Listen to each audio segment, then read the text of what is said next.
तुमने तो समझना चाहिए कि काम तो तुम्हारे सामने है कि तुमने एग्जैक्टली कितने बच्चे देखने होंगे, बैठने की जगह होती थी, है ना। इसका मतलब ये कि शुरू बहुत लोग करते हैं, खत्म बहुत कम लोग करते हैं। ठीक है, तो एक्चुअली जितना कंपटीशन दिखता है उतना है ही नहीं। कुछ का हुआ कुछ का नहीं हुआ, खुद पढ़ रहे हैं कुछ कर रहे हैं, कोई मोटिवेशन लूज कर चुका, किसी को कोई एक काम आ गया वो उस काम को करता ही रह गया। ये हमेशा ये कहानी है, पहली बार की कहानी नहीं है, हमेशा ऐसा होता है। लोग अपने कन्वीनियंस के हिसाब से पढ़ाई करते हैं।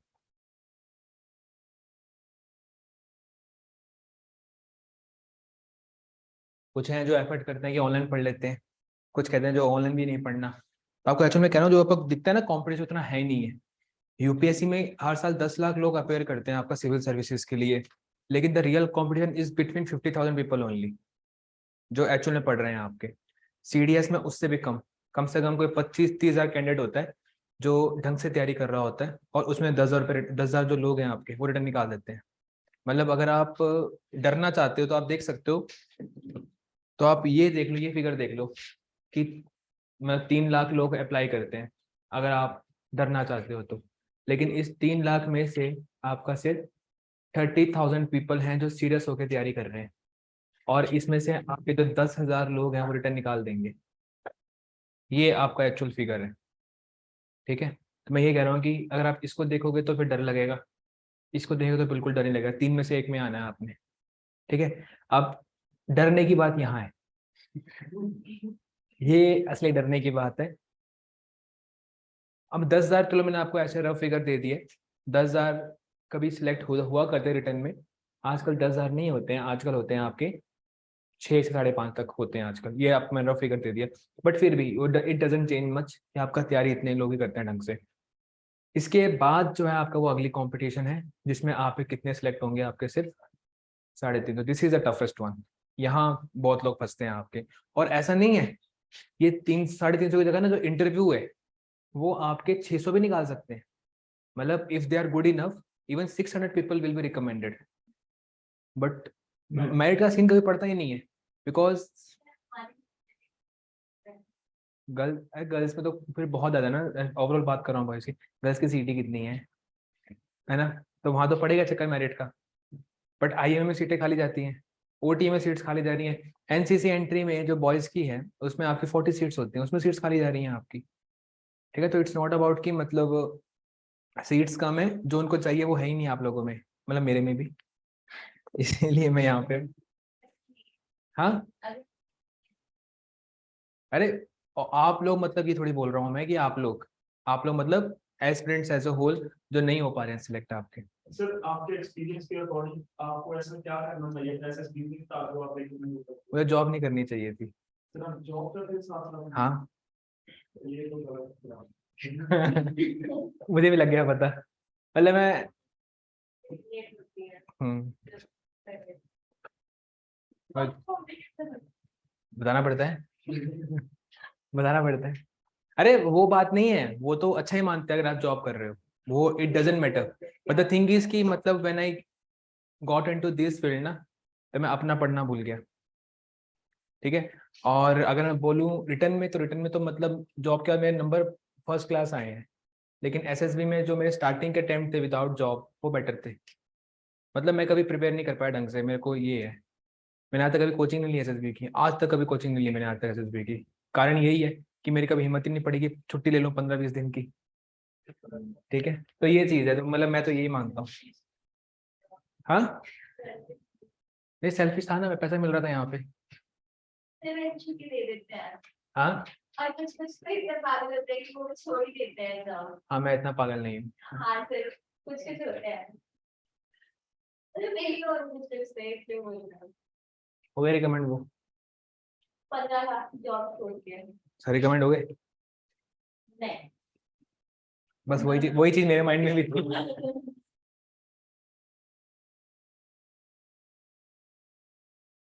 मतलब जॉब तो चलो एक बहाना है, मतलब वैसे बताने के लिए, द रियल थिंग इज कि बहुत लोग हैं जो जॉब के साथ निकाल देते हैं।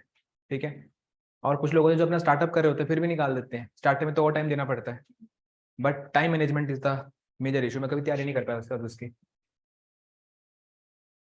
और मिडिएबल हिस्ट्री जो है, ठीक है, इसमें हम आपका फर्स्ट और जो आपका सेकंड चैप्टर है ये हमने कल कर लिया था, ठीक है।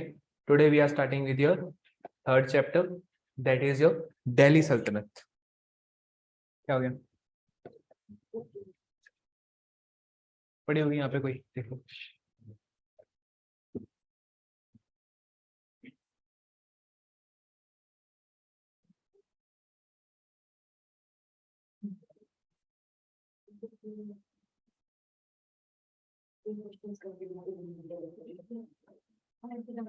ये प्रिंट खराब है क्या? ये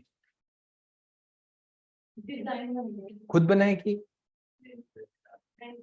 प्रिंट खराब है हर एक किताब में?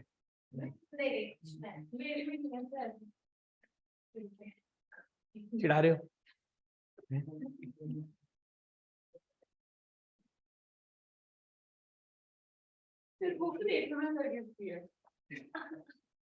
किसकी है?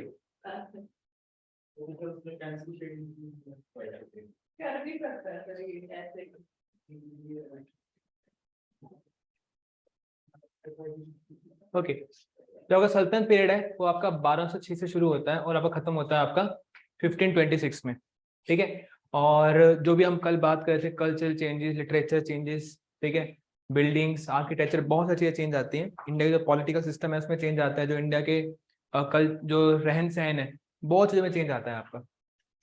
तो जब हम बात करते हैं आपका दिल्ली सल्तनत की, तो आपके यहाँ पे क्या है, 5 डायनेस्टीज यहाँ पे रूल करती हैं, यहाँ पे 5 वंश रूल करने को आते हैं, ठीक है। तो जो पहला डायनेस्टी है उसको हम कहते हैं आपका स्लेव डायनेस्टीज, और ये आती है आपकी 1206 से लेकर 1290। तुम मत बोलना, मेरे को सब याद है। और दूसरी आती है आपकी खिलजी डायनेस्टी, ये है 1290 से लेकर 1320। और अगली आपकी Tughlaq dynasty, and it came from 1320 to 1414. And next is your Sayyid,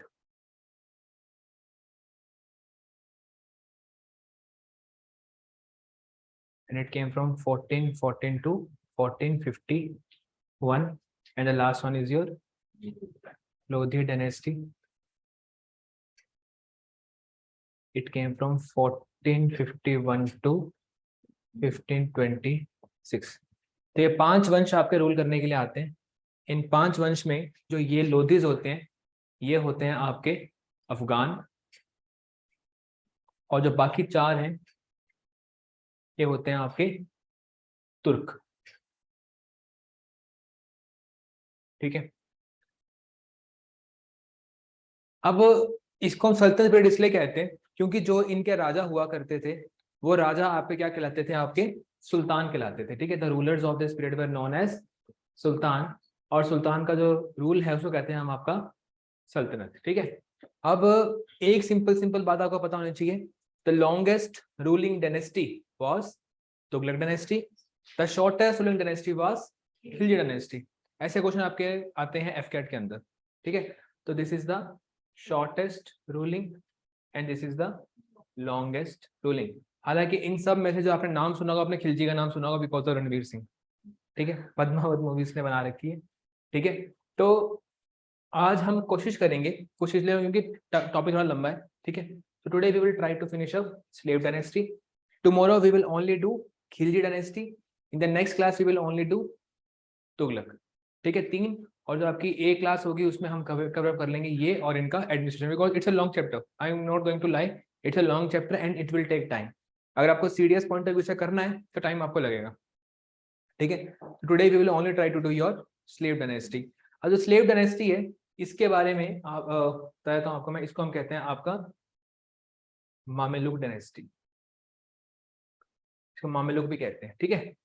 अब स्लेव का मतलब हिंदी में होता है गुलाम, और मामेलुक का मतलब भी क्या होता है हिंदी में आपका, हिंदी में नहीं मतलब जो मतलब उर्दू है, पर्शियन है, गुलाम, इसका मतलब ये होता है गुलाम। तो बेसिकली जो आपका कुतुबुद्दीन ऐबक था उसने अपना सल्तनत का पीरियड को शुरू किया था, ठीक है। और इस सल्तनत के पीरियड को जब उसने शुरू किया था, ही बिकेम द फर्स्ट सुल्तान। और लास्ट में आपका इब्राहिम खान लोधी आपका आखिरी सुल्तान रहा था, जब बाबर ने के मार दिया था उसको, ठीक है। तो जो आपका स्लेव डायनेस्टी की शुरुआत होती है कुतुबुद्दीन ऐबक से, ठीक है। और जो कुतुबुद्दीन ऐबक है आपका, कुतुबुद्दीन ऐबक की खास बात बस इतनी सी है कि he was a slave of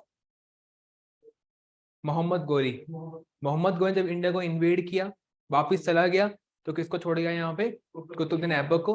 Qutubuddin Aibak ने उसी के रूल को फर्दर एक्सटेंड किया, ठीक है। और यहाँ पे कौन सी डायनेस्टी की शुरुआत करी? स्लेव। उसने खुद नहीं बोला कि हम स्लेव है, ठीक है। उनका नाम पड़ गया मामलुक, ठीक है। मामलुक कौन होते हैं? मामलुक आपके वो स्लेव होते हैं जिनको मिलिट्री ट्रेनिंग मिली होती है। देखो स्लेव का मतलब क्या है कि कोई आदमी जिंदगी भर के लिए आपका हो चुका है, ठीक है, और वो आपके लड़ेगा, जो जो आप बोलोगे करेगा। तो क्या करते थे, आपको जितने भी अरब पर्शियंस हुआ करते थे, क्या करते थे, ये आधे हजार लोगों को ट्रेन करते थे, इसमें वॉर में फौज चाहिए। तो ये वॉर में बहुत बहुत अच्छा निकला आपको कुतुबुद्दीन ऐबक। तो कुतुबुद्दीन ऐबक एक स्लेव कमांडर बन गया, जो स्लेव्स की आर्मी उसका कमांडर बन गया। और बहुत ज्यादा भरोसा था आपका मोहम्मद गोरी को। तो मोहम्मद गोरी ने जहाँ पे इंडिया में जगहों को अनेक्स किया, तो किसको छोड़ गया यहाँ पे as a governor? Mohammad Qutbuddin Aibak को। कुतुबुद्दीन ऐबक वहां से एक्सपेंड करता गया और दिल्ली पहुंच गया। और दिल्ली पहुंच के 4-5 साल तक रूल किया on the behalf of Mohammad Ghori. लेकिन फर्दर जब आपका पता लगता है कि 1206 में किसकी डेथ हो गई है आपका? मोहम्मद गोरी की। तो 1206 को ही आपका खुद को इंडिपेंडेंट कर लेता है, ठीक है। अब आप लोग का फेवरेट एक्टर कौन है वैसे देखा है तो? अक्षय कुमार तो नहीं होगा आपका वैसे? किसी का है आपका? है हाँ, तो उसने क्या कांड किया आपको बताता हूँ मैं, ठीक है। अच्छा। Basically he made movie called Prithviraj Chauhan, ठीक है। And in that movie Prithviraj Chauhan, मुझे तो पहले पता कि मूवी देखनी ही नहीं है, क्यों? क्योंकि वो अक्षय कुमार कर रहा है, ठीक है। पहली बात तो पृथ्वीराज चौहान थे, ही was a young warrior when he died. He was just 24-25 years old, ठीक है। And Akshay Kumar is 51 at the time when he released the movie. तो obviously how can a person of 51 years of age represent a character which is 25 years old? पहले तो ये। moreover he didn't had the guts to grow a mustache, ठीक है। पृथ्वीराज चौहान राजपूतों की शान ही मूछ होती है, नकली मूछ लगे पूरी पूरी मूवी शूट करी है उसने, ठीक है। और अगली बात, मानुषी चिल्लर, ठीक है। तो मानुषी चिल्लर वाज जस्ट 22 years old, ठीक है। She was basically the wife of Prithviraj Chauhan in the movie, and Akshay Kumar was romancing that girl who was not even half of her age, half of his age. तो एक वो बड़ा मतलब ऐसे चलो कोई इशू नहीं है, बट अगर आप एक हिस्टोरिकल मूवी बना रहे हो then you should choose characters very specifically. अगर वहीं पे आप वो राणा दग्गुबाती को लगा देते, क्या मूवी बनाता राणा दग्गुबाती? साउथ के एक्टर्स को ले आते यार, they have that amount of built. Akshay Kumar का बिल्ट क्या है? कोई बिल्ट ही नहीं है, ठीक है। वो सिंगिस किंग वाले स्टंट कर रहा है उस मूवी में भी, घोड़े के ऊपर चढ़ रहा है कहीं पे कूद के। यार ऐसे हरकत थोड़ी करते हैं राजपूत यार। यार I was a very huge fan of Akshay Kumar till the time he made airlift, ठीक है। Airlift was actually a good movie, but after that जो उसका डाउनफॉल आया ना, मतलब मैं खुद को दुख हुआ, मेरा नाम है इसके जैसा, ठीक है। हाँ, and right now if you will ask me about actors then in acting Akshay Kumar से अच्छी एक्टिंग अक्षय खन्ना करता है। This is maturity. Maturity is when you realize कि Akshay Khanna was a better actor than Akshay Kumar. आप कभी एक्सप्रेशंस देखना अक्षय खन्ना के, दिल चाहता है देखना, ठीक है। तो he was actually a very good actor. वो मूवी देखना, उसकी हंगामा मूवी है उसकी, नेक्स्ट लेवल कॉमेडियन। देखिए आपने हंगामा? हंगामा, हंगामा है, हलचल, हलचल है, ये मूवीज देखना उसकी। वो एक्चुअल में बहुत देखी हुई है ना, बहुत अल्टीमेट एक्टर है वो, मतलब ही इज अ अच्छा एक्टर है वो, ठीक है। और पर छोड़ो, उस मूवी में सबसे बड़ा दिक्कत जो ये है कि वो ना हिस्ट्री के साथ खिलवाड़ कर दिया इन दैट मूवी। मतलब अगर आप इतिहास देखोगे तो 2-3 इंटरप्रिटेशन है regarding the end of Prithviraj Chauhan, ठीक है। जो पृथ्वीराज चौहान है, जो उनके बारे में कहानी है, वो जयासी नाम के एक व्यक्ति ने लिखी है, एक ऑथर है आपका, जिसने किताब लिखी है आपकी पृथ्वीराज रासो। तो आपकी किताब है, एग्जाम में क्वेश्चन भी आया सीडीएस में, याद आ गया, पृथ्वीराज रासो।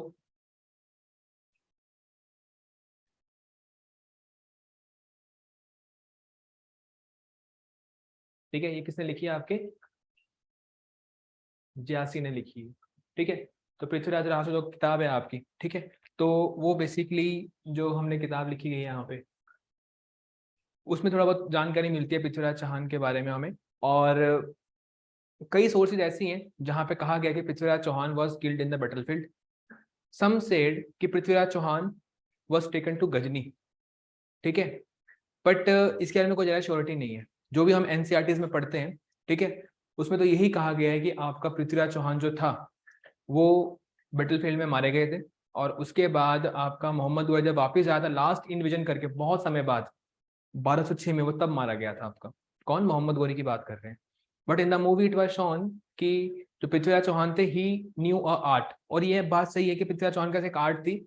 हम बचपन में भी शो देखते थे पृथ्वीराज चौहान को, मुझे अच्छे से याद है कि घोड़े के ऊपर बैठ के कैसे तीर चलाने हैं, he knew the art, and also कि अगर आंखें बंद है तो वो आवाज सुन के भी तीर चला सकते हैं। शब्द वेदी भान कहते हैं कि जहां से आवाज आ गई वहां से कर देंगे। तो ये टैलेंट तो था पृथ्वीराज चौहान में, लेकिन मूवी में अक्षय कुमार ने गोरी मार दिया, ठीक है, गोरी टुक अक्षय कुमार टू, हिस्ट्री दिखाना चाहते तो हैं। फिर क्यों प्रमोट करते हैं उसको वैसे, है ना?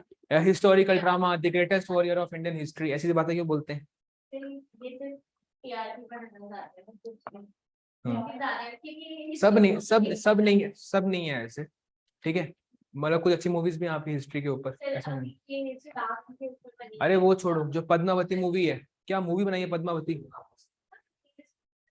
आईब्रोज देख लो, कपड़े देख लो, बहुत अरे आप उस सेंस में देख रहे हो, मैं हिस्ट्री के सेंस में देख रहा। आईब्रो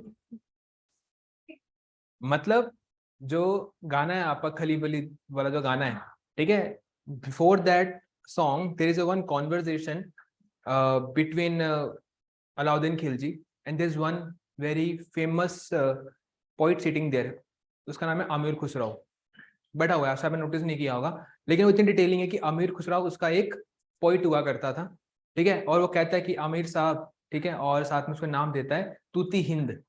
तो it was title given by Alauddin Khilji to Amir Khusro, और वो सीन दिखाया गया, उसने अमीर खुसरो को टाइटल दिया कि तूती हिंद, कोई ऐसा लिखो कि जो मैं दिल का दर्द बयां कर सके, ठीक है, तो मतलब उसमें इस पॉइंट तक डिटेल्स हैं आपकी।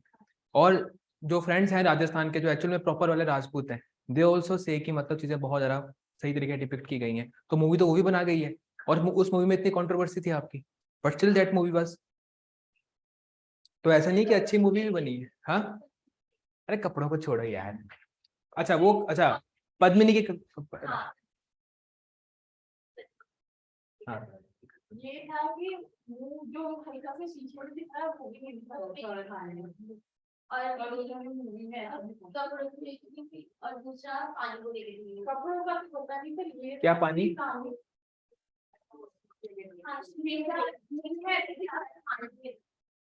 में था कि मतलब मुंह दिखाया था ना, असली में कहते कि रानी ने मुंह नहीं दिखाया। तो वो राजपूत औरतें भाई, को नहीं दिखाते मुंह। आप किसी राजपूतानी को बोल दो आप मुंह मत दिखा, है ना, उसको फिर वोकिज्म याद आ जाएगा। तो जो भी है, तो मतलब कहना है हिस्ट्री में दिक्कतें होती हैं।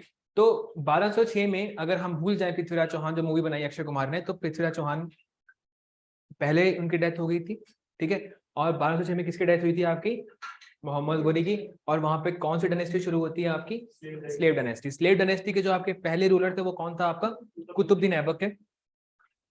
अब कुतुब जो स्लेव डायनेस्टी है ना, इसके अंदर भी ना एक डिवीजन है बेसिकली, अगर हम देखें तो इसके अंदर भी एक डिवीजन है।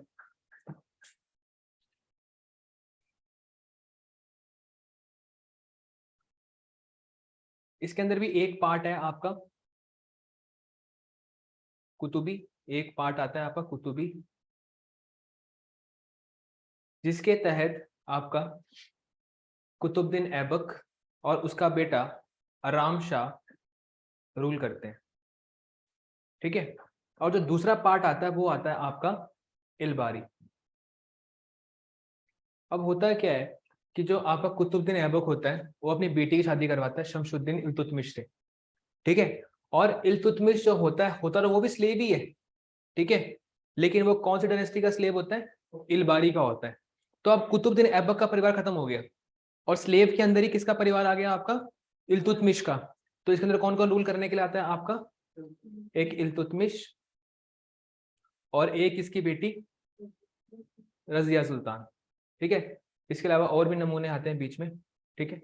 नमूने इसलिए कह रहा हूँ क्योंकि वो कोई रूल नहीं कर पाया लंबे समय तक, ठीक है। इनमें से एक ऐसा आया था, रजिया सुल्तान से पहले आया था वो बेसिकली, तो वो घोड़े पे बैठता था दिन, सॉरी हाथी को बैठता था, पैसे का सिक्का लेके और दिन भर बस फेंकता रहता था। He only ruled for 1 year and then comes your Ilbari 2। मतलब इलबारियों का ही इल्तुतमिश के अलावा एक और परिवार आ गया रूल करने के लिए, ठीक है, जिसको कौन शुरू करता है, आपका बलबन, ठीक है।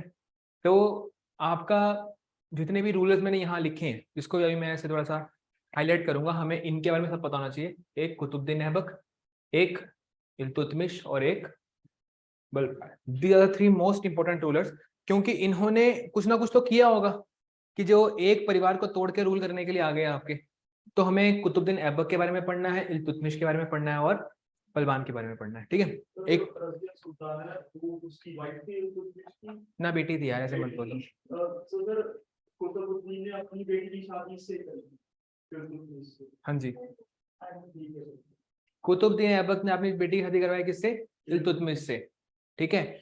इल्तुतमिश जो था वो देखता है कि आराम बख्श अपने नाम की तरह से वो आराम करता है, कुछ नहीं करता, ठीक है। तो ही रिप्लेस्ड हिम, इसको रिप्लेस कर देता है और खुद राजा बन जाता है। इसके बाद इसको लगता है कि बेटे निकम्मे हैं, बेटी ठीक है। तो ये पहला ऐसा इतिहास का इवेंट है आपका जहां पे एक राजा अपना वंश खुद घोषित करके जा रहा है और एक फीमेल है वो, ठीक है। तो रजिया सुल्तान आपकी मिडिएवल इंडिया की पहली और आखिरी फीमेल रूलर बनती है आपकी। अरे खुद प्यार में फंस गई थी ये, इसकी गलतियां देखोगे तो पता लगेगा आपको। बेसिकली हाँ नहीं है इंटरेस्टिंग, मतलब शी वाज ओके, बस ट्रस्ट मी। आपकी जगह है सिर हिंद नाम की, ठीक है। तो सिर हिंद वाला जो एरिया है आपका, वहां पे रिवोल्ट होता है और रिवोल्ट करता है अल्तुनिया नाम का एक गवर्नर, इसी गवर्नर तक वो कर लेता है। तो अल्तुनिया जो होता है, अल्तुनिया के से रिवोल्ट जब शांत करने के लिए जाती है, ठीक है, तो बेसिकली अल्तुनिया ने इसको पकड़ लेता है, ठीक है, इसको कैप्चर कर लेता है और बाद में अल्तुनिया को पटा लेती है ये, ठीक है। यस, शी मैरिड अल्तुनिया, जो कमांडर था आपका, ठीक है। ये उसको रिवोल्ट सप्रेस करने के लिए जाता है, ठीक है, सप्रेस करने के लिए जाती है और वहां पे जब आपकी वॉर चलती है उसके बाद एंड रिजल्ट में she was captured by Altunia, ठीक है। एंड अल्तुनिया जिसको कैप्चर किया होता है, ठीक है, तो शी वॉन ओवर हर, है ना, and then they both married and then they both were coming to take back saltanat. But जब तक वो वहां पहुंचे तब तक इसके भाई ऑलरेडी रूल करना शुरू कर चुके थे। हाँ, और फिर मार दिया भाइयों ने इसको भी मार दिया और तूने को भी मार दिया, ठीक है। हाँ? इतिहास में कितना कुछ था करने के लिए इसके पास, लेकिन इसको प्यार करना था।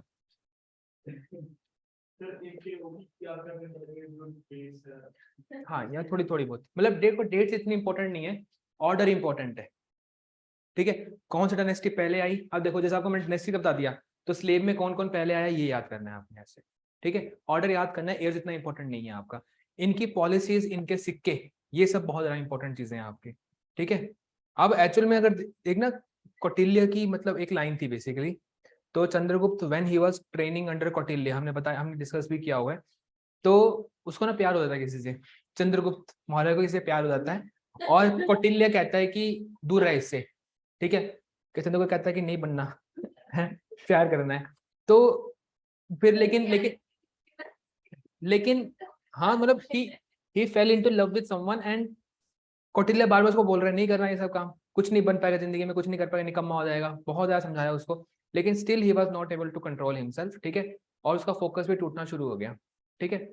और बाद में बात करता है कौटिल्य से, कह रहा मेरे से कुछ नहीं हो रहा। नहीं, कौटिल्य ऐसे नहीं, कौटिल्य की बेसिकली एक लाइन थी आपकी जिसके बाद वो समझ गया था आपका। तो कहता है कि ये काम तो करना पड़ेगा, कुछ नहीं, मतलब और कुछ नहीं है, करना पड़ेगा, मतलब दूर रहना पड़ेगा, अदरवाइज, है ना। नहीं नहीं नहीं, ऐसा नहीं है। उसने सिर्फ इतनी सी बात बोली कौटिल्य ने, जब उसने बोला कि क्या मतलब भारत का सम्राट बनने का इतनी बड़ी सेक्रीफाइस, कहता इससे भी बड़ी सेक्रीफाइस होंगे, और अगर कोई इतना आसान होता ना तो हर कोई सुल्तान बन जाता। It was the only line that Kautilya said, कि मतलब कह रहा है कि क्या जरूरी है इतना कुछ करना, कह रहा हाँ बहुत जरूरी है और मैं जानता हूँ बहुत मुश्किल है, लेकिन अगर आसान होता तो हर कोई सम्राट बन जाता। तो दिस वॉज कौटिल्य सेड, ठीक है। एंड जो मैंने कहानी सुनी तुमने शायद जिसमें मार दिया होगा, बट मैंने सुना कि चंद्रगुप्त मौर्य समझ गया था कि मतलब बिल्कुल सही कह रहा है ये, if it was easy then everyone would have done that, ठीक है। If it was easy to get recommended then even, है ना? तो वी हैव टू एडमिट, ठीक है, जो चीज है वो है। ओके हाँ, सर एक्सपीरियंस कर सकते हैं। एक्सपीरियंस कर रहे हैं, ठीक है, लिखो। एक बार पढ़ो इसको, ठीक है। एक बार सिर्फ ना स्लेव डायनेस्टी का स्टार्टिंग का पढ़ना, इसके अंदर बहुत सारी इंफॉर्मेशन है, और जो इंपॉर्टेंट आपको मैं ऐसे वर्बली बता दूंगा। तो आप ये बात समझ चुके हो कि कुतुबुद्दीन ऐबक जो है वो आपका फर्स्ट रूलर था, ठीक है। एंड अगर देखा जाए ओवरऑल कौन सी डायनेस्टी से, स्लेव डायनेस्टी से, लेकिन पर्सनली से कौन सी डायनेस्टी और कुतुबी से बिलोंग करता है आपका ये, ठीक है।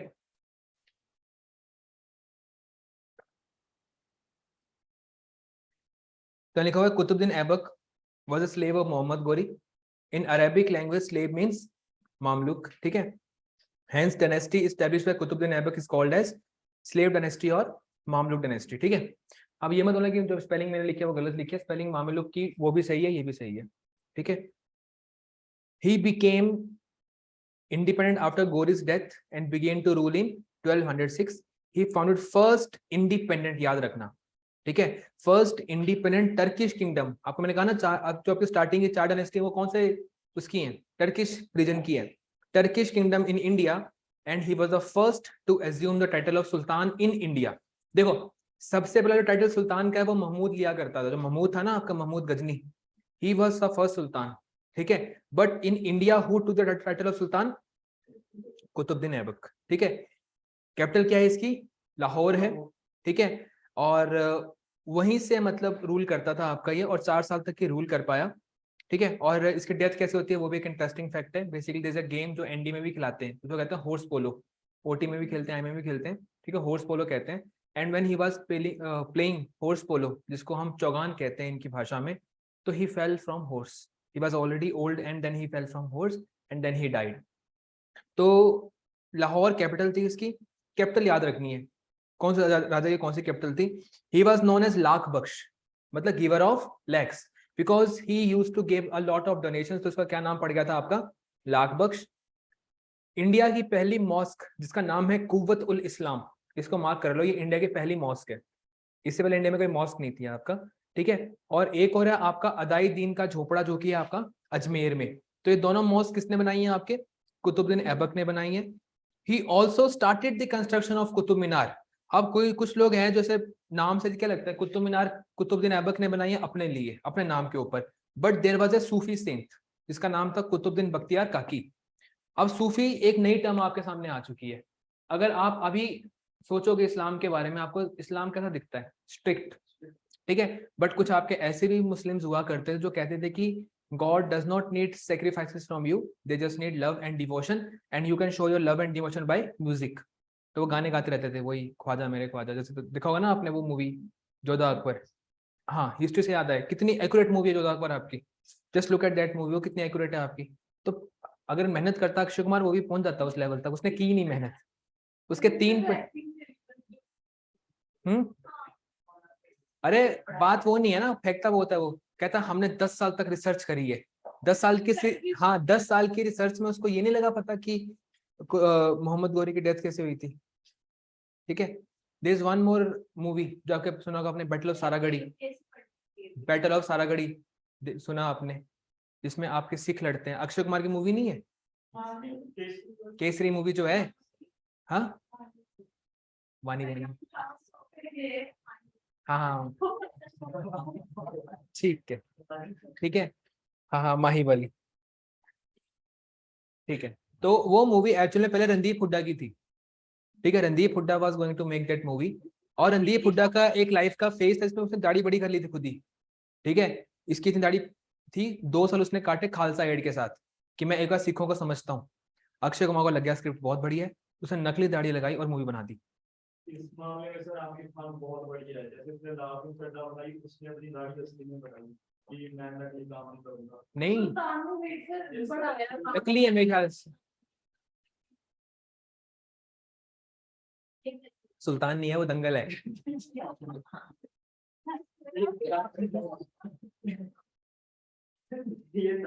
सलमान खान कोई मेहनत नहीं करता, सलमान खान मेहनत नहीं करता, सलमान खान डांस से मेहनत नहीं करता, और छोड़ो, बट फिर ये भाई के बारे में कुछ नहीं बोलना। आई यूज टू वेयर दैट वो ब्लू एंड दैट ब्रेसलेट। अरे सर इधर यहाँ हाथ तक आता रहा, मैं कॉलेज में पहन के आता रहा, फिर लड़कियां हंसना शुरू हो गई, फिर मैं बता रही थी।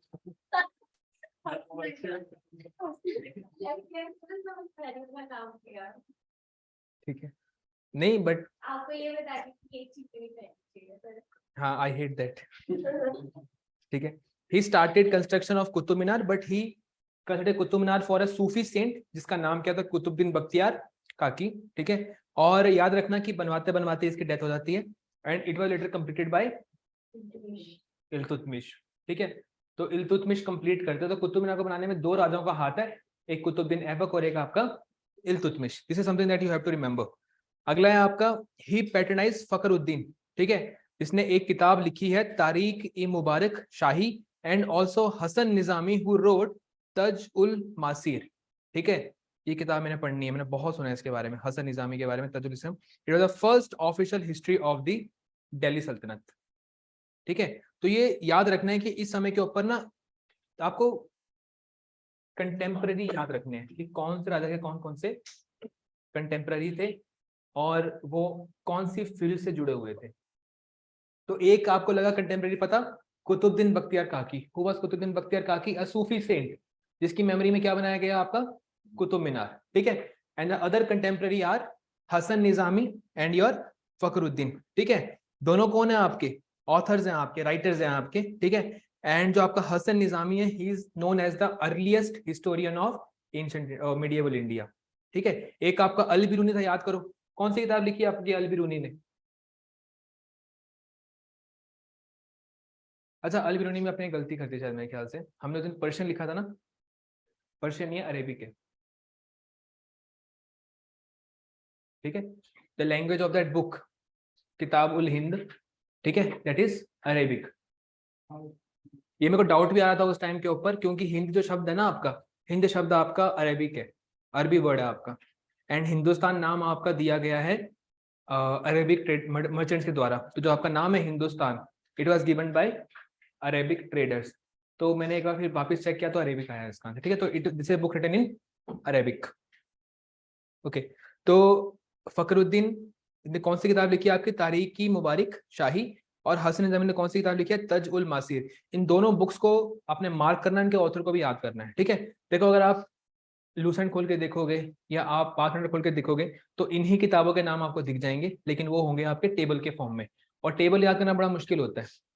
ठीक है, तो यहाँ पे धीरे धीरे किसी किसी कहीं कहीं पे आपके ऑथर्स की बात की गई है।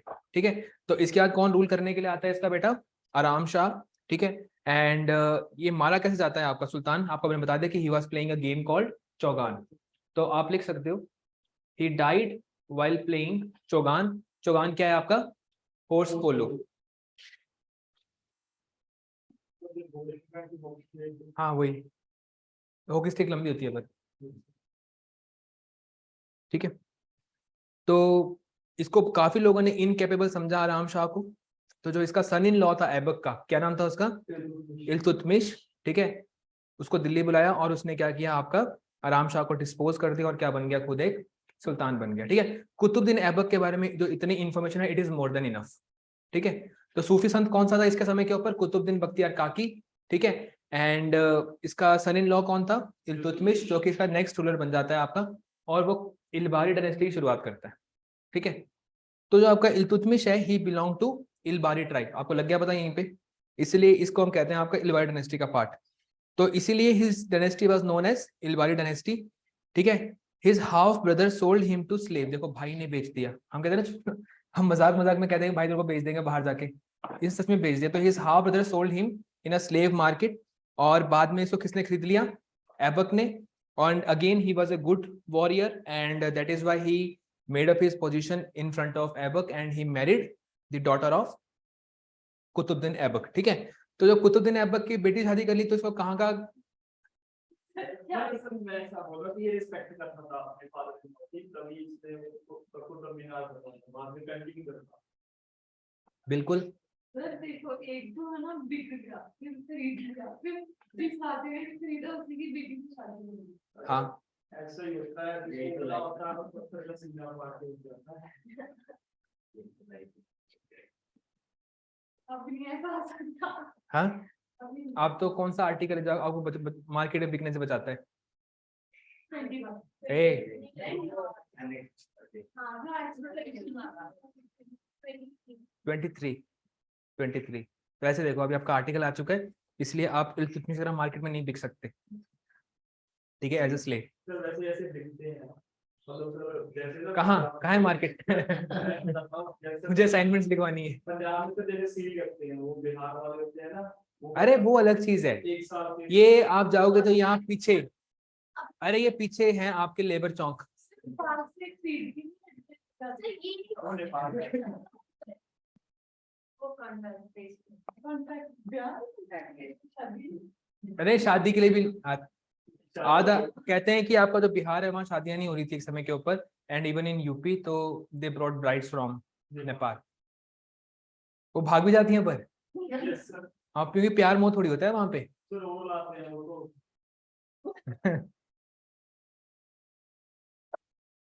ठीक है, तो इल्तुतमिश जो है वो आराम शाह को हटा देता है और खुद सुल्तान बन जाता है, और सुल्तान बनने का अपने को क्या नाम देता है? शमशुद्दीन, ठीक है। And he also shifted the capital from Lahore to Delhi, and he is called as the real founder या consolidator of Turkish rule in India. अब देखो ना, इल्तुतमिश के बारे में ना बहुत सारी बातें हैं जो इल्तुतमिश को बाकी राजाओं से अलग करती हैं। मतलब ही डिड सम थिंग्स, जो पॉलिसी की बात कर लो, जो कुछ भी कर लो, तो कुछ चीजें हैं जो इसको अलग करती हैं। जैसे जो आपका इल्तुतमिश है, सबसे पहली चीज तो ये है कि इसकी मंगोल पॉलिसी, ये बहुत ज्यादा मानी जाती है मंगोल पॉलिसी। अब आपने देखा होगा कि जो अलाउद्दीन खिलजी है, वो मूवी जब, अगर आपने पद्मावत मूवी देखी हुई है, तो स्टार्टिंग में ना भाले पे किसी का सर टांग के ला रहा होता है, ठीक है, वो मंगोल्स होते हैं बेसिकली। तो मंगोल्स बहुत ज्यादा पावरफुल होते हैं उस समय के ऊपर। और चंगेज खान, जैसे आपका जंगीज खान कह दो, चंगेज खान कह लो, तो एक बहुत इंपॉर्टेंट रूलर था। और वो कौन से एम्पायर का रूलर था? मंगोल एम्पायर का। आज भी कंट्री आपकी मंगोलिया, ठीक है, लेकिन उस मंगोलिया कंट्री पे आपका मंगोल खान रूल नहीं करता था, चंगेज खान रूल नहीं करता था आपका। He was ruler of entire Indian सब कॉन्टिनेंट, मतलब इंडिया को छोड़ के जितना भी एरिया ऊपर ऊपर का पड़ता है ना, इंडिया के ऊपर का, इवन रशिया वाला एरिया आपका, Kyrgyzstan, Tajikistan, Uzbekistan, over all this area who was ruling? Mongols were ruling, and who was there commander? Changez Khan. और चंगेज खान को ना सिर्फ बहाना चाहिए कहीं पे भी अटैक करने के लिए। He wanted to become the ruler of entire world. जैसे आपका अलेक्जेंडर का सपना था कि मेरे को दुनिया भर में रूल करना है, वैसे ही आपका चंगेज खान को भी दुनिया भर में रूल करना था, और आर्मी भी थी। ही वॉज वेरी डेंजरस, ठीक है। और कहते हैं कि आपका जो चंगेज खान था, चंगेज खान ने क्या किया, मतलब लोगों में डर पैदा करने के लिए इसने मल्टीपल टाइम्स क्या किया, आपने डेथ का प्रैंक किया। जंग लड़ने जाता था और कहता था कि मैं मर गया, ठीक है, कहता था मैं मर गया, और अंपायर में कोई भी करप्शन शुरू होगी, पंगा शुरू हो गया, और फिर वापस आ जाएगा, जितने भी थे उनको मार देगा। फिर किसी वॉर में जाएगा, फिर बोलेगा मर गया चंगेज खान आपका, वॉर में मारा गया। उसके एम्पायर में फिर से करप्शन शुरू हो जाएगी, उसके बेटे लड़ पड़ेंगे आपस में, जो जो रिवोल्ट करेगा उसको मार देगा।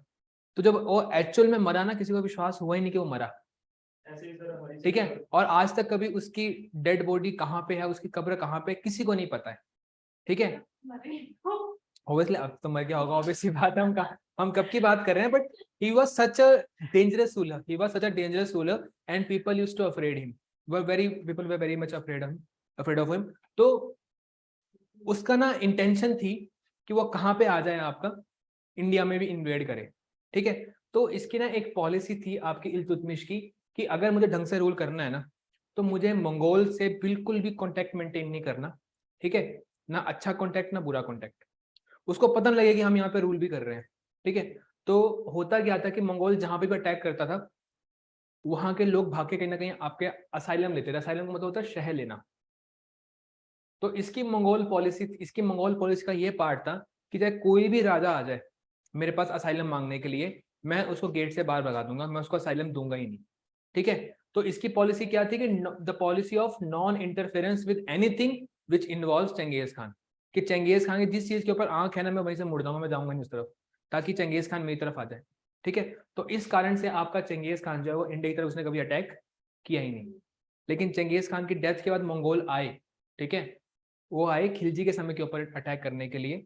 They attack 7 times and out of 7 times 5 times they were defeated by the hands of Ranveer Singh. Alauddin Khilji defeated Mongols 5 times। तो ये सबसे बड़ी कॉन्ट्रीब्यूशन है आपका उसका, खिलजी का। ठीक है, तो पहली बात तो क्या है इसकी, मंगोल पॉलिसी। आप देखो यहाँ पे 1220 में लिखा गया है, the leader of Mongol Temujin मतलब Changez Khan started his march toward Central Asia. Central Asia कौन सा आपका, किर्गिस्तान, उज्बेकिस्तान, ये जो कंट्रीज आपकी 5 कंट्रीज नहीं, सेम नाम वाली स्थान।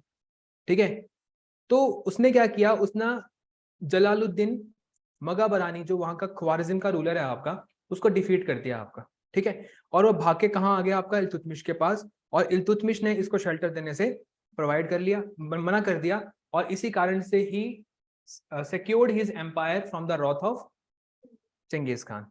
ठीक है, तो एक इसकी मंगोल पॉलिसी के कारण आपका इल्तुतमिश को जाना जाता है। दूसरा, आपको एक बात तो पता होगा कि जितने भी आपके मुस्लिम्स हैं वो रूल करते हैं, लेकिन they actually rule under the command of Khilafat. ठीक है, तो खलीफत के अंदर आपका मोहम्मद गौरी रूल कर रहा था। ठीक है, और मोहम्मद गौरी को तोड़ के एम्पायर किसने क्रिएट कर लिया, कुतुबुद्दीन ऐबक ने।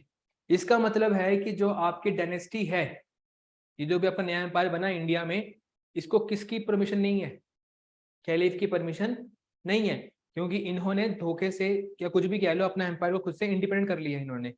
तो he was the ruler who asked for Mansur. Mansur क्या होता है, लेटर ऑफ रिकॉग्निशन, कि हम भी किसके अंदर रूल करते हैं, खलीफत के अंदर रूल करते हैं। तो इसको मंसूर मिल गया किसकी तरफ से, खलीफत की तरफ से, कि हम भी यहाँ पे रूल करते हैं। हर राजा ने मंसूर मांगा, अलाउद्दीन खिलजी ने नहीं मांगा, वो मानता नहीं था इन लोगों को।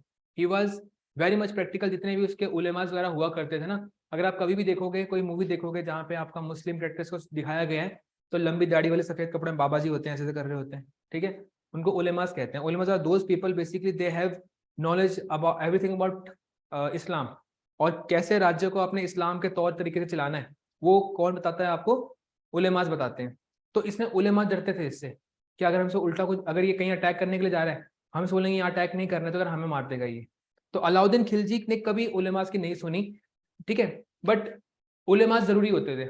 आप सोचोगे कोई राजागार में बात फैल जाए कि ये इस्लामी तौर तरीके से नहीं चल रहा है, जनता विद्रोह कर देगी, तो इल्तुतमिश को इन तौर तरीकों पर चलना पड़ा, और उसने क्या मांग लिया खलीफत से, मंसूर, लेटर ऑफ रिकॉग्निशन, कि हम किस राज्य का पार्ट है, हम खलीफत का ही पार्ट है, हम खलीफ के बिहाफ के ऊपर ही रूल कर रहे हैं, जो हमारी जमीन है भले ही हम कंट्रोल कर रहे हैं, बट इसके ऊपर पूरा हक किसका है, खलीफत का है। और इसी कारण से जितने भी आपके आसपास के मुस्लिम एम्पायर थे, वो खलीफत के भाईचारे के अंदर लड़ते नहीं थे फिर, कि ये भी खलीफत के अंदर आते हैं, ये भी खलीफत के अंदर आता है, हम आपस में क्यों लड़े। ठीक है, तो ये एक बहुत तगड़ी चीज थी जो इसने किसने करी थी, इल्तुतमिश ने करी थी। एक तो इसकी मंगोल पॉलिसी, दूसरा इसका खलीफत के साथ एक कॉन्टैक्ट बनाया बाय आस्किंग फॉर अ मंसूर, यानी कि लेटर ऑफ रिकॉग्निशन। ठीक है, उसके अलावा he is also the person जिसने आपका अरेबिक कॉइन्स इंडिया में इंट्रोड्यूस किए। ठीक है, और जो अरेबिक कॉइन्स थे, इसमें जो सिल्वर कॉइन्स हुआ करते, they were called as tanka, and copper were called as jital. तो आपके दो तरह के सिक्के आ गए। ठीक है, तनका और जिट्टल। अब तनका क्या है आपका, सिल्वर। क्या होता है सिल्वर का वो नाम, एजी, और कॉपर का सीयू। ठीक है, तो कॉपर और तनका का इस्तेमाल होना शुरू हो गया आपका। ठीक है, और जो एक तनका होता था, आपको मैंने पहले बताया हुआ 175 ग्राम का सिक्का हुआ करता था, और बहुत लंबे समय तक यही सिक्के आपके चलते रहे यहाँ पे। ठीक है, तो ये भी हम यहाँ पे डिस्कस कर रहे हैं। एक ये फीचर है इसका। अगला फीचर है जो इसके लिए भारी भी पड़ गया बहुत ज्यादा। इसने क्या किया, जितने भी इसके मिलिट्री कमांडर्स हुआ करते थे, इसने उनके साथ अच्छे टाइप्स बना लिए, और इसने क्या किया, एक आर्मी तैयार करी कि जितने भी इसके सबसे पावरफुल अमीर, आमिर का मतलब होता है नोबल्स। ठीक है, इंग्लिश में वर्ड क्या है अमीर के लिए, नोबल्स। देखा होगा आपने, आज भी कुछ, आज तो चलो डेमोक्रेसी आपकी, आज तो ऐसा नोबल्स नाम का कोई आदमी नहीं होता है, बट जब भी कोई राजा होता है, तो राजा के अंडर छोटे छोटे बहुत सारे राजास होते हैं, छोटे छोटे राजा, मतलब उनके पास राज्य की बहुत बड़ी डिपार्टमेंट होती है, कोई फाइनेंस को संभाल रहा होता है, लेकिन उसके पास अपना कोई एरिया वगैरह होता है, कोई मिलिट्री कमांडर हो गया। तो जितने भी आपके इंपॉर्टेंट ऑफिसर्स होते हैं, उनको क्या कहते हैं, हम आपका अमीर्स कहते हैं, और उनको हम नोबल्स भी कहते हैं। ठीक है, तो जितने भी इसके पास नोबल्स हुआ करते थे, जो सबसे 40 नोबल्स थे उनको इसने क्या किया, इकट्ठा कर लिया और उसको क्या नाम दिया गया आपका, 40सा। तो ही बेसिकली कंबाइंड द 14 नोबल्स, उनको इकट्ठा कर दिया, ठीक है, जिसको कहा 40सा। और साथ में इसी का एक और नाम है आपका तुर्कान ई चहलगानी। अब इल्तुतमिश का क्या मकसद था आमिर इसको पावरफुल बनाने का? अब देखो इल्तुतमिश ने किसी राजा को रिप्लेस करके राजा बनाए, ये उस डायनेस्टी का नहीं है, किसी और डायनेस्टी का, किसी और परिवार का, वो राजा बनाए। और ऑब्वियस सी बात है कि इसके खिलाफ बहुत सारे लोग होंगे, तो इसने क्या किया, जितने भी अमीर अमीर जितने भी इन्फ्लुएंशियल पीपल हुआ करते थे उसको इसने अपना करीब लेके आ गया और 40 लोगों का एक ग्रुप बनाया जो सबसे पावरफुल थे। अब ये हर फैसला किससे पूछा करता था, इन 40 लोगों से, ठीक है। तो इसलिए हम कहते हैं कि इसके समय के ऊपर जो ब्यूरोक्रेसी, जो ऑफिसर्स है वो बहुत पावरफुल हो गए। वैसे अक्सर कौन होता है, जो राजा होता है आपका, वो खुद रूल करता है, किससे कुछ नहीं पूछता है। बट इसको किसी का गुस्सा नहीं चाहिए था क्योंकि इसने खुद किसी को रिप्लेस कर रखा है, तो इसलिए इसने क्या किया, 40 लोगों को इंपॉर्टेंट बना दिया और उसको 40सा का पार्ट बना दिया, तुर्कान चहलगानी का पार्ट बना दिया, ठीक है। और वो इन्फ्लुएंशियल बन गए और जो आपका राज्य था वो आपका राजा का ऑर्डर था, लेकिन विजडम किसकी थी, नोबल्स की या इन 40सा या तुर्कानी चहलगानी की। तो ये एक अगला फीचर है। तो इसमें यहाँ पे लिखा गया है he created a new class of ruling elites of 40 powerful military leader, जिसको इंग्लिश में द 40 कह लो या फिर तुर्कानी चहलगानी कह लो या 40सा कह लो, ठीक है। ऊपर से पहले ना जो आपका तुर्की सिस्टम होता है, तुर्की सिस्टम में ना बताया नहीं जाता कि कौन राजा बनेगा आपका।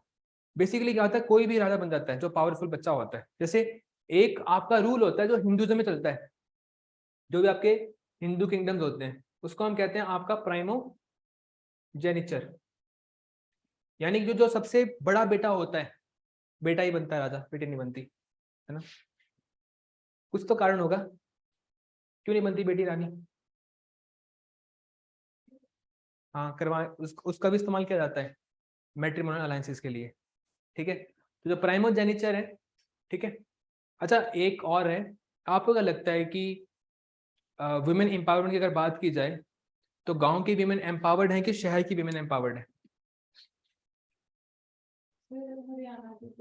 अरे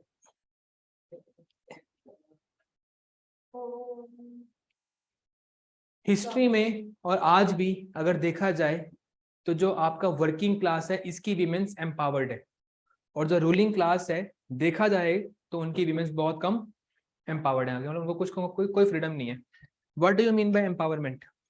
basically freedom. If you look at rural areas, ठीक है, तो रूरल एरियाज में आपके दो काम होते हैं, एक होता है आपका खेती बाड़ी और दूसरा काम क्या होता है आपका पशुपालन। जितनी भी इनकम आपकी डोमेस्टिकेशन से आती है पति मांगता भी नहीं है, ठीक है। ये तो मेरे खुद का घर का एग्जांपल है, we used to have a cow, ठीक है। जितने भी इनकम उससे जनरेट वगैरह हो रही है, काम दोनों कर रहे हैं, फादर काम सारा फादर कर रहे हैं, लेकिन जो भी पैसा आ रहा है उससे कौन संभालेगा उसको, मदर संभालेगी। And this is not just mine family but the family all around our village, ठीक है। और खेती बाड़ी में शोल्डर टू शोल्डर वर्क कौन करता है आपका, फीमेल। जबकि आपका मेल, जबकि जो एक अर्बन एरिया है वहां पे आपका वीमेन डिग्री देखो ना आप, तो शायद मेल से ज्यादा है, but they won't be allowed to work. तो हो सकता है जो वीमेन आपके शहर में है वो गांव की वीमेन पे हंसे है कि इनको एम्पावर करो, इनको एम्पावर करो, बट एक्चुअल में who need empowerment, the women of rural areas, ठीक है। और यही चीज मतलब इतिहास में चलती आ रही है कि जो राजाओं की फैमिली होती है, जो रॉयल फैमिली होती है ना, उनको देख के हमेशा लगता है रानियां क्यों भाग जाती है महलों से, ठीक है। उनके अगर सब सुख सुविधाएं हैं, but what they actually need is empowerment and freedom which they do not gate. तो हो सकता है कोई गरीब रानी को देख के बहुत ज्यादा खुश हो रहा हो, लेकिन रानी का मन तो कहीं और ही है, ठीक है। उसको डिसाइड ही नहीं करने दे रहे हैं आपका। तो जितना ज्यादा पैसा होता है उतनी ज्यादा बंदिशें होती है, not on male but on female, ठीक है। इसलिए you should marry someone who is not very rich, ठीक है। Otherwise you will have all kind of ऐशो आराम but you might not have your freedom and your empowerment, ठीक है। तो प्राइमोजेनिचर जो है आपका, ठीक है, ये प्रथा हुआ करती थी हिंदुइज्म में, बट यहाँ इनका कोई सिस्टम नहीं है आपका प्राइमोजेनिचर का। कोई भी बेटा राजा बन सकता है, ठीक है। और राजा अनाउंस नहीं करता है, लड़ने दो, जो बचेगा वो बन जाएगा, बाप भी ऐसा, ठीक है। तो ये है, नहीं यही था, यही रूल था कि जो स्ट्रांग होगा वो अपनी गद्दी ले लेगा अपने आप। बेसिकली ये वो ये बिलीव करते थे, और ये बात भी सही है उनकी ठीक है, जो गद्दी के लिए लड़ नहीं पा रहा है वो बाद में किसी और से क्या लड़ेगा आपका, ठीक है, तो वो भी सही था। ही स्टार्टेड द प्रथा जिसमें ये अनाउंस करके जा रहा है कि मेरे बाद राजा कौन बनेगा। तो ही अनाउंस कि my daughter Razia Sultan will become the ruler after me, ठीक है। काफी लोगों ने बोला मरने दे फिर देखते हैं एक बार, ठीक है। तो यही हुआ, जब इल्तुतमिश की डेथ होती है तो किसी और को राजा बना देते हैं, ठीक है। फिर बाद में रजिया सुल्तान जो है वो अपने फोर्सेस को लेके आती है और उसके बाद अपना क्लेम करती है, ठीक है। And it was the Chalisa जो इसको राजा नहीं बनने दे रहे थे, जो इसको रूलर नहीं बनने दे रहे थे। तो जिस चालीसा को इसने अपने सबसे करीब रखा था, basically they were the one to defy his orders after his death. वो इतने पावरफुल हो चुके थे, किसी और बात को सुनने को रेडी नहीं थे। तो अगर रजिया सुल्तान आपकी मारी गई, it was only because of Turkani Chahalgani, ठीक है। और ये बात बलबान को पता था, बलबान ने आती चालीसा मार दी। जितने भी चालीसा थे ना, 40 थे ना, मतलब मारना शुरू कर दिया धीरे धीरे। इसने बोला कि आइदर तुम तो या तो मेरा हाथ चूमो, बेसिकली ना, हाथ तो वैसे बोल रहा, पैर चूमने को बोलता था। ये एक प्रैक्टिस होती है आपकी, इसको कहते हैं पाइबोस कहते हैं, ठीक है। तो कहता था कि जो भी है जिसको भी दरबार में आना है, दे विल किस द फीट ऑफ सुल्तान, ठीक है, और सिजदा करेंगे और मेरे को बुलाएंगे जिल्ले इलाही, भगवान की परछाई, ठीक है। तो ऐसी बातें आपका बलवान करता रहा अपनी पावर शो करने के लिए, ठीक है। अच्छा एक बात सोचो कि आपको अगर पावरफुल बना, आप एक एमएलए, आपकी कोई इज्जत नहीं करता, तो आप अगर जनता के सामने किसी एसडीएम को जाकर पीट दो, ठीक है, कि तूने ऐसा घर का काम क्यों नहीं करके दिया, आप बोलो ना क्या एमएलए क्या पावरफुल आदमी है। ये वही करता था, खुद जितने मर्जी लोगों को मार लेगा। अगर किसी चालीसा के किसी मेंबर ने किसी अपने गुलाम को भी पीट दिया तो गुलाम के सामने गला काट देगा उसका, एग्जाम्पल सेट करने के लिए। इसको एक्चुअल में बस बताना था कि मैं गरीबों के साथ हूँ। तो दिस इज हाउ जो आपका बलवान है उसने पॉपुलैरिटी अपनी लेके आया था। मतलब इन सब के अपने अपने अपने तरीके हैं आपके। तो चालीसा जो था वो उसने बनाया था, रजिया सुल्तान को इसने अपना जो वंशज है बाद में इसको घोषित किया था। और अगला क्या है आपका, ही completed the construction of Qutub Minar. It is the tallest stone tower in India. पता है कुतुब मीनार जो अंदर से है वो होलो है, बट ताले लगे हुए हैं बाहर से, आप उसके अंदर जा नहीं सकते। Earlier what used to happen कि पहले खुला होता था, ठीक है, सुसाइड नहीं करते थे, लाइट्स थी उसके अंदर। और एक बार क्या हुआ, जो लोग थे चढ़ते गए कुतुब मीनार के अंदर और लाइट चली गई, ठीक है। और कुतुब मीनार वैसे बहुत ज़्यादा ऊंचा है, many people died, I don't know the exact number, but वो लाइट चली गई आपकी और करंट शायद कोई दिक्कत वगैरह आ गई, ठीक है। और वो ये स्टैम्पेडिंग होना शुरू हो गया and many people died in Qutub Minar inside the complex. तो उसके बाद फिर कुतुब मीनार को बंद कर दिया गया था। सोचो मैं कह रहा हूँ कुतुब मीनार जो कुतुब, अरे लाइट अंदर लाइटिंग थी और लोग सीढ़ियां चढ़ते थे कुतुब मीनार के अंदर टॉप तक जाने के लिए। एंड लाइटिंग थी उसकी और लाइट चली गई जब अंदर लोग थे ना आपके, तो एकदम से भगदड़ मच गई और स्टैम्पेडिंग के कारण काफी लोगों की डेथ हुई थी। पता नहीं कब की है ये बात, भीड़ बहुत खतरनाक होती है, आपको पता नहीं लगता है क्या एक्शन लेना होता है, ठीक है। तो बहुत सारे स्कॉलर्स हैं, सूफी संत हैं जो इसके समय पे इंडिया आए थे, जिनमें से एक बहुत फेमस, सूफी संत की बात नहीं कर रहा हूँ मैं, स्कॉलर की बात कर रहा हूँ। इसका नाम है मिनहाज उस सिराज, इसको अंडरलाइन करो। इसने कौन सी किताब लिखी है आपकी, तबाकत-ई नसीरी, ठीक है। इसने कौन सी किताब लिखी है आपकी, तबाकत-ई नसीरी, ठीक है। अगला कौन आया, जो भी नाम है उनको छोड़ दो आप, ठीक है, बस इसका नाम याद रखो, मिनहाज उस सिराज तबाकत-ई नसीरी, बस इसको अंडरलाइन कर लो और बाकी सबको इग्नोर कर दो, ठीक है। अब अगला रूलर कौन आता है आपका, Razia Sultan. He was the first and the only female ruler of medieval India. She was not acceptable to Muslim theologians. Theologians कौन होते हैं आपके, नहीं वो नहीं, वो उलेमाज नहीं। थियोलॉजियन वो होते हैं जो बेसिकली भगवान में विश्वास करने वाले जो होते हैं ना लोग आपके, उनको हम कहते हैं आपका थियोलॉजियंस कहते हैं आपका, जो परमात्मा विश्वास करते हैं, ठीक है। तो जितने आपके मुस्लिम थियोलॉजियंस थे आपके और जो नोबल्स थे वो एक्सेप्ट नहीं करते थे इसको। तो बिकॉज ये जो मेल्स हैं, मेल्स की तरह ड्रेसअप करती थी, शी वेंट फॉर हंटिंग, ठीक है। और इसी कारण से आपका जो टर्किश नोबल जो आपका चहलगानी था, इसमें बहुत ज़्यादा रिजेंटमेंट वगैरह आ गई। तो आपका सिरहिंद में एक बहुत बड़ा रिबेलियन हो जाता है जो अल्तुनिया करता है। बाकी कहानी आपको मैं पहले बता चुका हूँ, ठीक है। तो एक बार रजिया सुल्तान जो उसको पढ़ लो एक बार। तो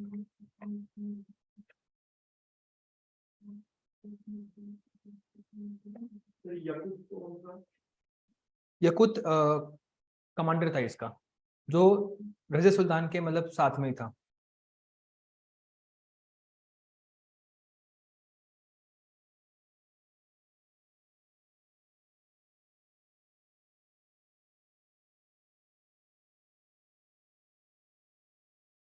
इसके ऊपर पूरा पूरा शो बनाया हुआ है उसने, सोनी टीवी ने। हाँ, शो का नाम ही ये है, रज़िया सुल्तान। 4 साल रूल किया, सीरीज 5 साल चला दी इन्होंने। हाँ नहीं मतलब मैं सोनी के ऊपर वो देखता रहा, क्या कहते हैं उसका, comedy nights with Kapil, comedy nights पहले उसका नहीं, क्या नाम था, कॉमेडी सर्कस। किसका? नहीं मैंने नहीं देखा शो, मैं वो बोल रहा हूँ कि मैं सोनी टीवी देखता था, क्योंकि उस पे कॉमेडी से नहीं, मैं शो देखता था, लेकिन बहुत पहले आपा स्टार बनाता था, मैं उस पर देखता था शोज, सीरियल्स। हाँ तो मैं तो बहुत पुराना हूँ। नहीं वो स्टार उत्सव पे आता था। तो मैंने सोन परी भी देखा हुआ है, अकड़ बकड़ बम्बे वो भी देखा हुआ है। हाँ हमारा स्कूल 1:30 पे छूटता था, तो 2 o'clock को आते थे।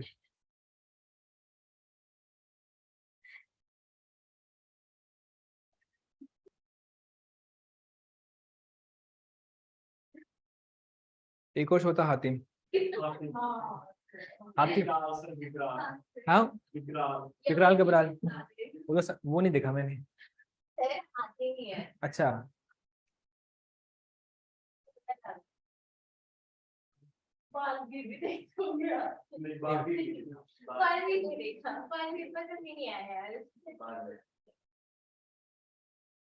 क्या हो गया शो देखने में, अच्छे शो थे। एक वो सबसे मस्त होता अकड़ बकड़ बम्बे वो, जिसमें एक बिहारी भूत होता है, देखा तुमने? उसके मंत्र भी बिहारी में। और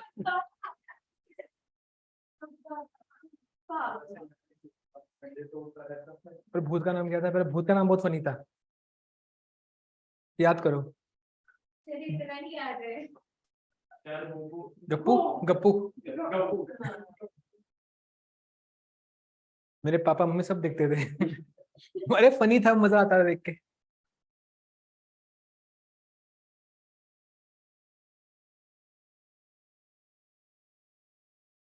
तो बेसिकली जो बैरम शाह वगैरह होते हैं, ठीक है, तो बैरम शाह इसी का भाई होता है आपका, और वो रूल करने लग जाता है आपका बैरम शाह। और ये ज्यादा समय तक रूल नहीं कर पाता है, ठीक है। इसके बाद आपका अलाउद्दीन मसूद शाह है, ये भी आता है रूल करने के लिए, लेकिन ये भी बहुत लंबे समय तक रूल नहीं कर पाता है, ठीक है। तो अगर आप चाहो तो आप इन दोनों को इग्नोर कर सकते हो रज़िया सुल्तान के बाद। जो अगला इंपॉर्टेंट है वो कौन है आपका, नसरुद्दीन महमूद है आपका, ठीक है। अब जो बैरम शाह और जो आपका मसूद शाह है ना, आप इसको इग्नोर कर सकते हो, इट इज नॉट नेसेसरी, ठीक है। The next ruler who came was Nasiruddin Mahmud, and he was grandson of Iltutmish. आप देखो कि ग्रैंडसन एकदम से कैसे आ गया, क्योंकि आपकी डेथ कब होती है उसकी, इल्तुतमिश की, 1236 में, ठीक है। और एकदम से आपका 1246 में कौन रूल करने के लिए आ जाता है आपका, नसरुद्दीन महमूद, ठीक है। जो नसरुद्दीन महमूद है वो आपका 10 साल के अंदर ही आ जाता है रूल करने के लिए। तो एकदम से जो भी रूलर बनने लोग उसको एक्सेप्ट नहीं कर रहे हैं बार बार, ठीक है। ना लोग एक्सेप्ट कर रहे हैं और ना ही आपका तुर्कानी चौरगानी एक्सेप्ट कर रहा है। तो फाइनली एक जो थोड़ा यंग होता है आपका, ठीक है, नसरुद्दीन महमूद, उसको रूलर बनाते हैं कौन से साल में, 1246 में। तो आई टोल्ड यू कि हमने इसके बारे में पढ़ा, इसके बारे में पढ़ा, हमने ये 2 पढ़ लिए, ठीक है। और बाकियों के नाम मैंने इसलिए लिखे कि because they are not important, ठीक है। तो रज़िया सुल्तान का कौन रूल करने के लिए आता है आपका, नसरुद्दीन महमूद। जब नसरुद्दीन महमूद है, जब वो रूल करने के लिए आता है, तो उसका एक नायब होता है। नायब का मतलब होता है रेजेंट, रेजेंट का मतलब होता है किंग का डेप्यूटी। मतलब अगर राजा नहीं तो राजा के बराबर किसकी पावर होगी, आपके नायब की पावर होगी। और उस नायब का नाम क्या होता है आपका, बलवान, ठीक है। ये जो आपका बलवान होता है ये धीरे धीरे अपनी पावर को बढ़ाता है। कैसे? पहले अपनी बेटी की शादी करवाता है, किससे? नसरुद्दीन महमूद से। तो ऑब्वियस सी बात है कि अब जमाई राजा के जो एम्पायर है कोई तो इसको इंपॉर्टेंट पोजीशन मिलेगी, ठीक है। तो जो इसको पोजीशन मिली, इसको कहाँ मिली पोजीशन? तुर्कानी चहलगानी में इसको पोजीशन मिल गई। He came under the forties and 1266 तक, ठीक है, ये रूल करता है कौन? नसरुद्दीन महमूद। और कहा जाता है कि जब आपका ये आदमी बलवान तुर्कानी चहलगानी में सबसे पावरफुल नोबल बन चुका होता है, then he poisons Nasiruddin Mahmud and he himself became the ruler. And with the accession to throne of बलवान, आपकी सेकंड इलवारी डायनेस्टी जो है वो रूल करने के लिए आ जाती है, ठीक है। अब चलो, मैं तो बहुत ज्यादा होच पोच हो चुका है, फटाफट से ये बताओ कि आपका सबसे पहले कौन रूल करने के लिए आता है आपका स्लेव डायनेस्टी में? Qutbuddin Aibak. The second one was his son Aram Shah. आराम शाह को रिप्लेस करता है उसी का इल्तुतमिश। देन कम्स, उसके बाद दो और रूलर आते हैं, हमने इग्नोर करने हैं। Then comes your Nasiruddin Mahmud. Nasiruddin Mahmud was married to the daughter of Balban, ठीक है, and Balban then become the ruler and he starts second Ilbari dynasty, ठीक है। समझ गए यहाँ तक? ठीक है। अब बलवान जो है इसकी जब ये रूलर बन जाता है आपके नसरुद्दीन महमूद को रिप्लेस करके,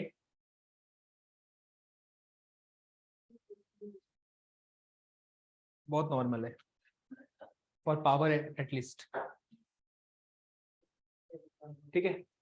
तो इसमें आपका कुछ चीजें होती हैं, जैसे इस क्या करता है आपका फोर्टिस जो है आपके, इनको डिसबैन करने की बात करते हैं कि हम फोर्टिस को डिस्ट्रॉय कर देंगे, इनकी पावर में हम कम कर देंगे। तो एक तो आपका जो काम होता है जो आपकी जो चालीसा है इसकी पावर को कम करता है। इसकी पावर को कम करने के लिए इसकी तीन टेक्निक होती है। सबसे पहले अपने नाम के आगे लगाता है जिल्ले इलाही। जिल का मतलब होता है परछाई, शैडो, और इलाही मतलब गॉड। तो कहते हैं मैं तो भगवान की परछाई हूँ, तो मेरे अगेंस्ट जाओगे मतलब तुम भगवान के अगेंस्ट जा रहे हो, ठीक है। तो पहला तो इसने ये बात अपनी एक छवि बनाई कि जो आपका रूलर है वो आपका भगवान की परछाई है। पहला इसने ये टेक्निक अपनाई। दूसरा, इसको पता था कि अगर मैं रूलर बन चुका हूं और मैं फोर्टिस का पार्ट हूं, तो अगर मैं फोर्टिस का पार्ट होकर एक राजा को मार के रूलर बन सकता हूं, तो बाकी फोर्टिस मेरे को मार के भी रूलर बन सकती है, ठीक है। तो in order to secure his position इसने क्या किया? फोर्टिस की पावर को कम करने के लिए इसने ना उनको ह्यूमिलिएट करना शुरू किया। इसने दो प्रथाएं शुरू करी जो आगे भी कंटिन्यू रहती है। एक है आपका सिजदा, ठीक है, मतलब जब भी आपने दरबार में आना तो आपने सर झुका के आना है, ठीक है। और अगला है आपका पाइबोस, मतलब kissing the feet of sultan, ठीक है। जो रूलर है, जो सुल्तान है, उसके पैरों को चूमना है। जस्ट इमेजिन करना पड़ जाए आज के समय के मोदी जी के पैर चूमने पड़ रहे, सोचो अगर हम मोदी जी से मिलने जा रहे हो, हाँ पैर काट देंगे, हाँ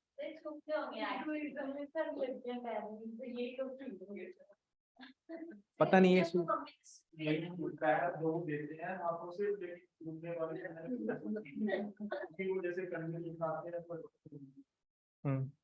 मेरे से घर वालों ने ऐसे लड़कियों के पैर धुलाए जिनको मैं पता नहीं, जिनको मतलब कभी बात नहीं करनी जिनसे ना, जिनको हमसे कभी मिल गए। तो छोटे बच्चे लड़ते हैं लड़कियों के साथ ना, हम बड़े को थोड़ा रिस्पेक्ट करना सीखते हैं, वरना हम चोटियां खींचते रहते थे बचपन में तो स्कूल में। तो उनके पैर धुलवाने मतलब रिस्पेक्ट तो सिखाई देते हैं, but is it necessary? Is it necessary actual में? हंस भी रहे हैं फिर उन्हीं को पैसे दिलवा रहे हैं।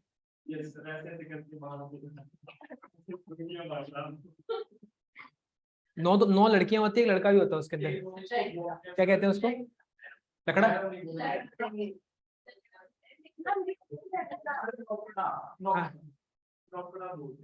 पता नहीं, सबसे लकी आदमी होता है। हम तो आर्मी क्वार्टर्स में रहते थे ना जब हम छोटे थे, तो उसमें तो जब भी कोई फेस्टिवल वगैरह होना नवरात्रि वाला, तो 9th दिन तो मजा आ जाता था कसम से।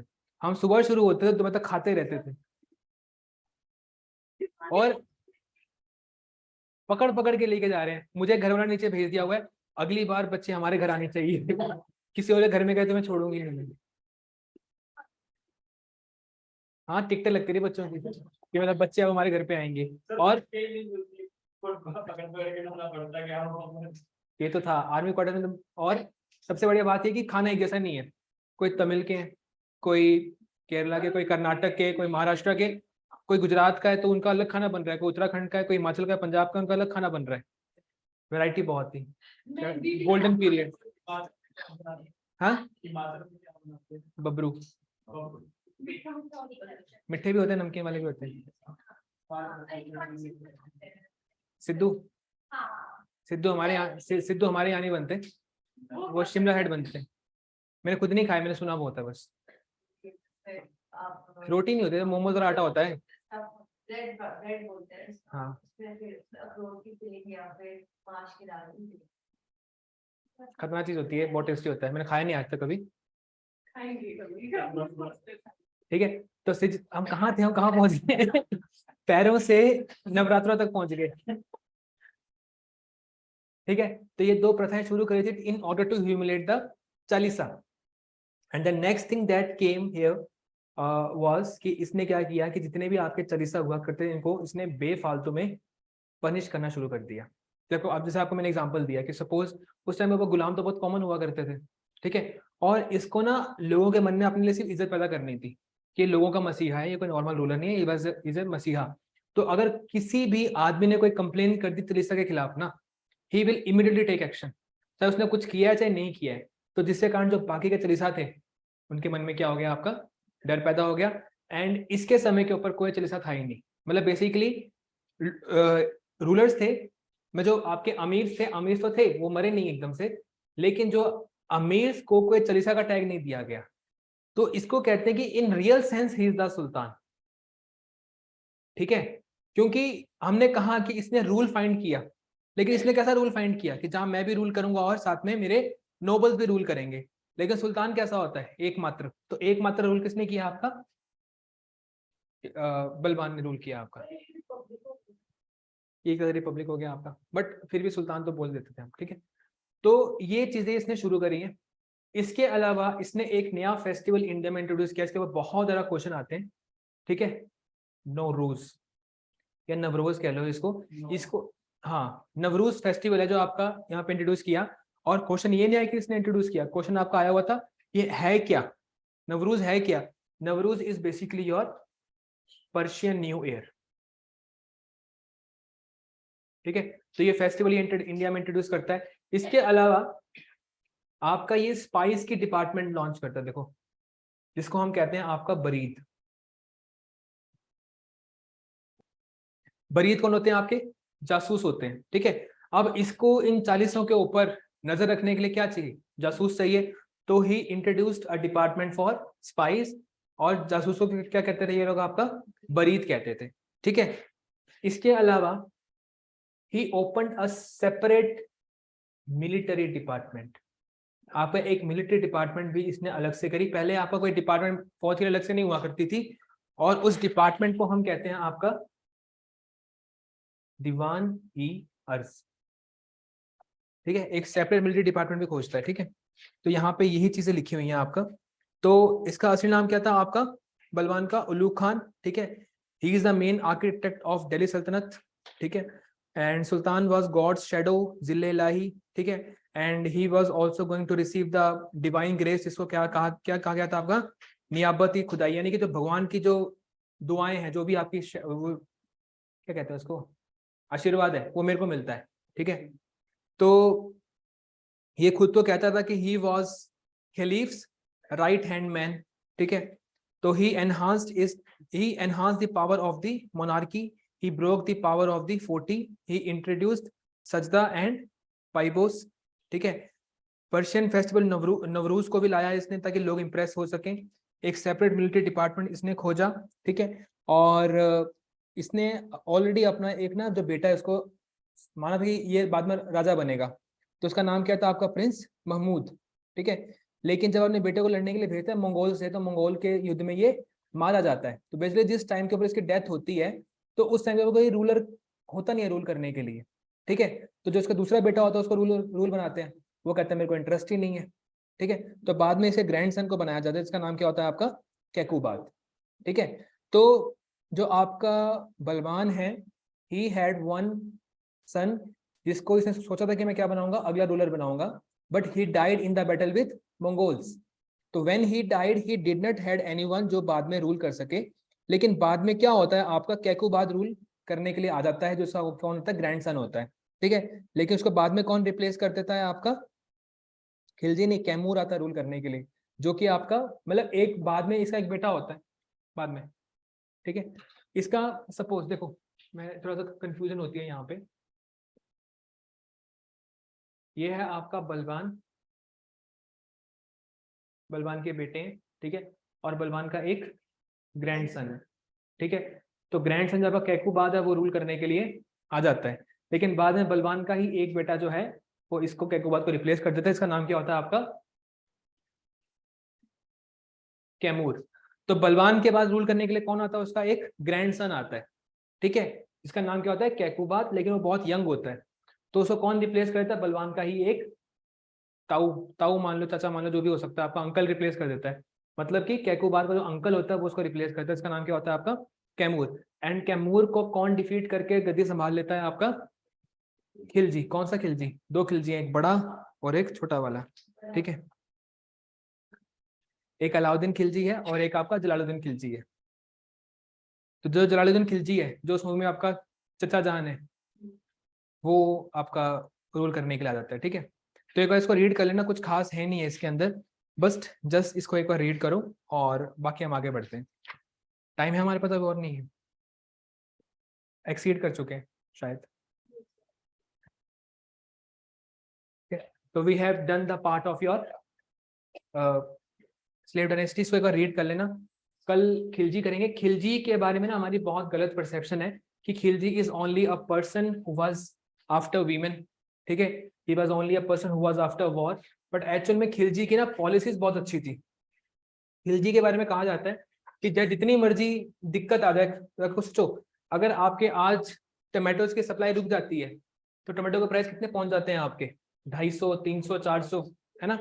बहुत कॉमनली आपका 240 इस टाइप के टमाटोज का प्राइस। तो अगर खिलजी के समय के ऊपर आपका प्राइस बढ़ जाए, किसी सॉरी सप्लाई रुक जाए किसी चीज की, उसके बाद भी आपका चीजों का प्राइस नहीं बढ़ते थे, ठीक है, because Khilji had complete control over the market. तो उसकी एक डिपार्टमेंट ऑफ मार्केट हुआ करती थी, कुछ ऑफिसर्स हुआ करते, जिसको हम कहते हैं आपका शाहनाई मंडी। तो we will discuss about those people, ठीक है। दीवानी अरीज क्या है,